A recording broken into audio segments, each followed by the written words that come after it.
My name is Gord Vickman, podcast manager here at Strategic Coach, here with the co-founder of Strategic Coach, Mr. Dan Sullivan. Dan, how are you doing today? Great, Gord. And we have a topic that you laid out for me, which is one of the great benefits of our particular partnership. But the first question is really, thinking about partners on a podcast, because I have 10 podcast series and 9 of them are with a partner.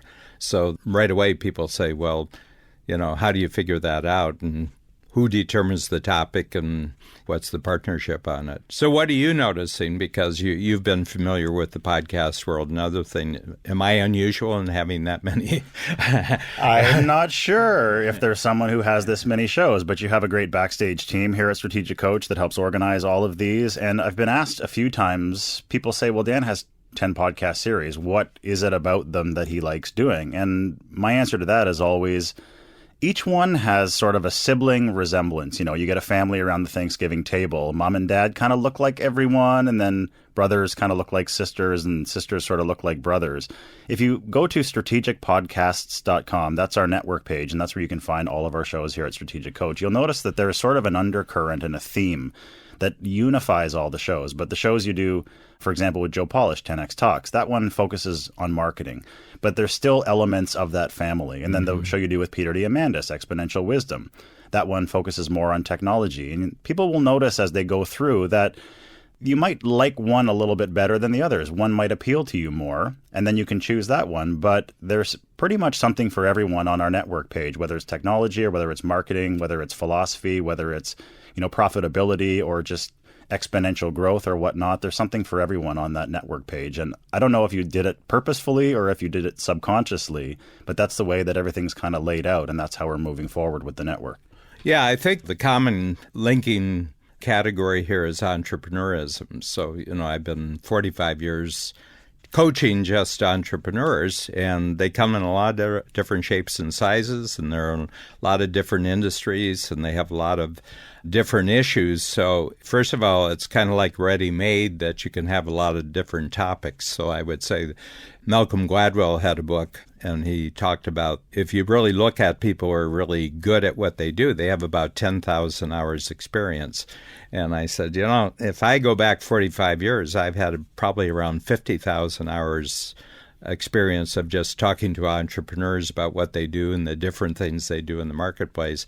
So there's a lot of things that I find very, very interesting about entrepreneurism.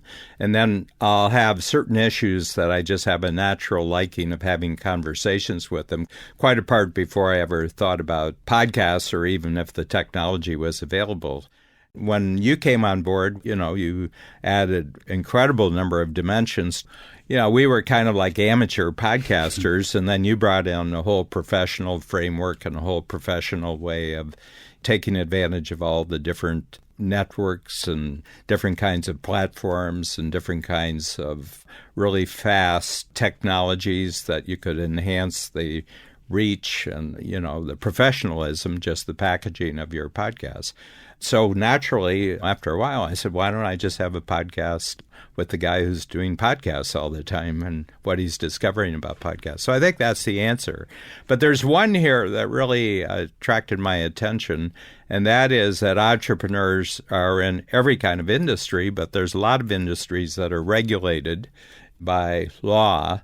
And lawyers are in charge about what you can say and what you can't say in any of your communications, whether it's your marketing communications. And they're so used to being said no to with their attempts to communicate their business that it's made them very gun-shy about saying anything before they got permission to say it. Now, I'm saying this that I have always found ways for my particular entrepreneurs to get around compliance law to talk about things. So that's what I'd like to talk about on this particular issue. We had a Facebook Live recently, had a lot of fun, and we didn't get a chance to answer a lot of the questions that came in. So I collected about 5 that I thought were pretty intriguing, and I thought we could use the episode today to go back and just discuss some of these and to make sure that we get to the ones that we didn't get a chance to get to. So questions that were remaining from these, we touched on one right off the top, which was how do we decide on the topics of the podcast. But that one question that came up twice actually, was in industries that are very tightly regulated, how do you navigate compliance? So from a podcast performance, you're not going to be going live with that show. You're going to be pre-recording that show. You're going to run the audio by your compliance department, the legal department. They're going to give you your advice, and then you're going to take out or remove whatever they don't want you to have in there, essentially. So that's how you get around that. You have that layer of safety and that filter layer because it's not going live like a regular show. So if you are in an industry where compliance is a big deal and you want to make sure that you're not saying anything that can get you in trouble later, just run it through the compliance people before you publish. You bypass the whole thing. You don't talk about your profession. You don't talk about your expertise. You talk about human issues that are out there that your industry plays a part in actually addressing these issues. And I'll give you an example. So I was just on a podcast before coming into this, and these are entrepreneurs who are dealing with healthcare across international borders. So this would be a Canadian expert on healthcare and someone in the United States. And we weren't talking about the various legislation or even what they did in their company. They were just talking about what happens when someone, they have health care coverage or a program in one country, but they cross boundaries into another country, and then they have need for health care, and how do they handle that? And then they were just talking about some of the improvements that would have to be made to this in the future. So they're not promising anything, they're not talking, or they're not marketing their particular services. They're just showing an awareness of issues that are human issues. So my feeling is the bypass for all regulatory restrictions is you don't talk about the industry, you don't talk about the profession, you don't talk about anything in the way that you're promising them any kind of solution if they come to you. You're just talking about the issues and you're showing an awareness, not from your point of view, but from the point of view of a human being who's in situations where a particular type of problem happens, but you happen to know a lot about these situations just because of your experience. Dealing with one person's issue as opposed to the community and throwing a whole blanket over the thing that which people are wondering about. Yeah, and the thing is, what's really compelling about that, the biggest complaint against any specialty in the marketplace, and regulated industries could be lawyers, could be accountants, could be financial, any kind of financial. These are very tightly regulated. Architecture, engineering, the biggest complaint is they only talk to us in the language of their profession. In other words, they have a particular nail that they want to hit with a hammer, and they're just checking out to see if I'm the nail that they want to hit with their hammer. And it's the biggest turnoff. It's like politicians who talk government policies and programs. Yeah. And no voter cares in the least about a program or a policy. They're just saying, I got a problem. How do we get this out? Well, we just devoted $200 million to this particular program. It has no bearing on what the issue is of the individual. It's like, oh, you just spent $200 million more taxpayer money. How is that a solution, But they don't talk about any kind of solution. And I think the thing is, by going out and talk about what it looks like from the inside of an individual is very, very compelling to the listener to say, God, a doctor who actually understands human problems or a lawyer who actually understands human problems. God, this is really, really interesting. How did this person actually become a human being? How did this particular lawyer actually become a human being? I'd like to know, And so all the really great spokespeople who happen to have a particular specialty or particular training, the attractiveness of them is to the degree that they don't talk their industry speak or they don't talk the point of view of their industry. They actually talk from the standpoint of the listener. Well, you can loop that back to Strategic Coach. The whole essence is thinking about your thinking. Because I remember one time when I came on board, someone said, well, a friend of mine asked me, he said, well, what if Dan gave someone advice? And what if he told someone to do something and to make this move or to do this one particular thing and it really didn't work and that person lost a lot of money? Wouldn't that person be upset? Wouldn't there be litigation? And I said, well, no, that is never going to happen because as Strategic Coach, you've never told anybody what to do. You're simply teaching them to think about their thinking, to sort it out themselves. Well, I'll ask them questions. Yeah. I said, well, how are you thinking about this? And I have had a situation, and this has happened quite a number of times because I've been coaching for 45 years, where there's a particular personal decision they have to make in their personal life And they think they're having a business problem, but there's actually something very significant that they have to make a decision in their personal life. Frequently, it'll have to do with marriage. They say, I don't understand it. I've got everything in place. I've got the opportunities. I've got the skill and everything else, and I'm not moving forward on this. And I said, so can I ask you a question? How's your marriage partner feel about that? Oh, you said, oh, yeah. Well, there's a real problem there. There's a real problem there. And the problem is usually they don't want to go 10 times with their business because they don't want to split 10 times in half in the future. And I'll ask them the question, and I said, so when's a good time to tell the truth about this? They said, oh, you mean I really got to handle this before any of the business is going to work? And I said, well, what do you think?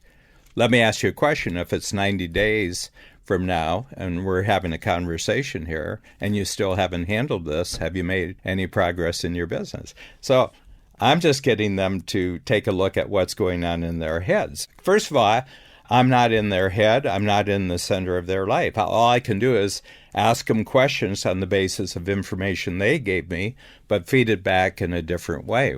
You told me 5 things, so if you had to just pick one of them and go forward on them, which would be the one? Well, I don't know the answer. I never know any of the answers to any of the questions that I ask. I'm just asking the question. I'm completely ignorant. Did you ever get a bonus for marriage counseling? Yeah, and even there it involves other people besides me talking to them. They have to go and talk to a lot of different people. But a lot of people just have a lot going on that kind of confuses them. And one person who just asks clarifying questions can be of enormous value. But even then, I don't even know what decision they're going to make, and I don't know what action they're going to take, nor do I care to. It's their life. It's not my life. So I think that as we feed this back to podcast, posing a question to the listeners is incredibly more powerful than giving the listeners an answer, because they'll just argue with your answers. Well, that doesn't apply to me. But as I said, I don't know if this applies to you or not, but if you thought about something that was really crucial in your future that had to be handled in your personal life before you could move forward in your business life, what would it be? Well, everybody's saying, what is it? What is it? And they're engaged completely because they're not operating in my world. They're operating in their world. I just took a question that took them deeper into their world. And my feeling is that bypasses compliance completely. And putting all the pieces together. Yeah. That kind of segues really nicely into another question that I thought this was really juicy. A gentleman asked, in this political climate, how do you make sure you don't upset someone? Prior to coming to Coach, I was a producer and host for a few big morning radio programs. And we had this wonderful woman named Lori who'd come on our morning show. And she was from an organization that she founded called ARF, the Animal Rescue Foundation. So they would go and they would find homeless dogs and cats, and they would rehome them. I thought this was just a really neat thing. I thought Lori was a wonderful woman. So I said, well, why don't we do this? Why don't you bring one of the dogs and one of the cats once per month onto our show? We'll do some little video clips. We'll take some pictures. We'll promote these animals that don't have forever homes, and we'll see if we can rehome them. We had no idea if it was going to work.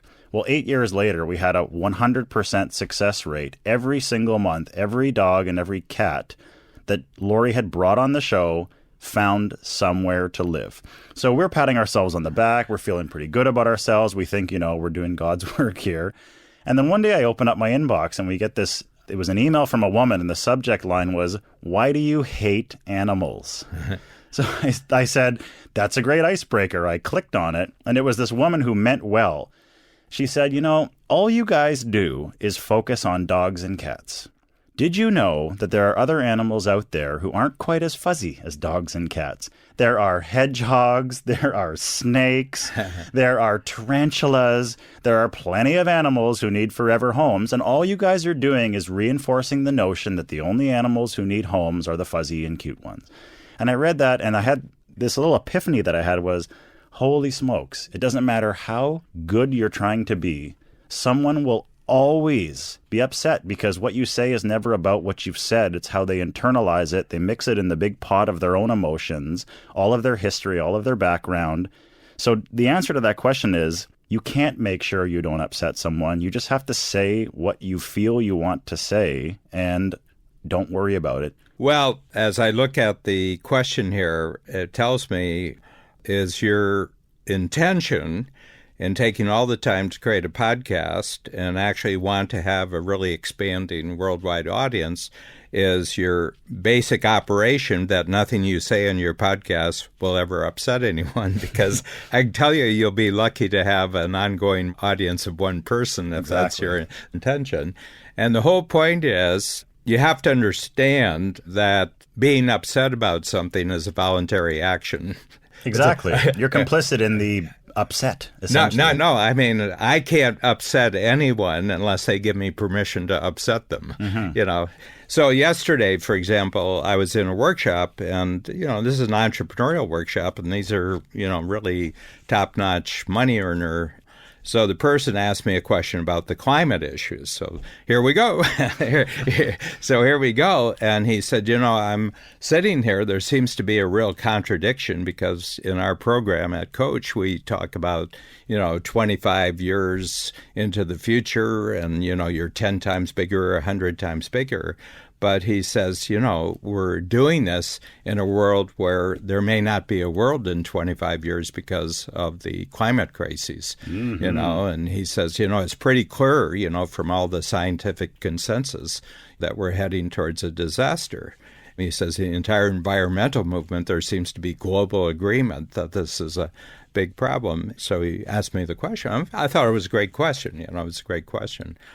And I said, well, there's two ways of looking at the climate crisis. And I says, number one is that this actually has something to do with the climate.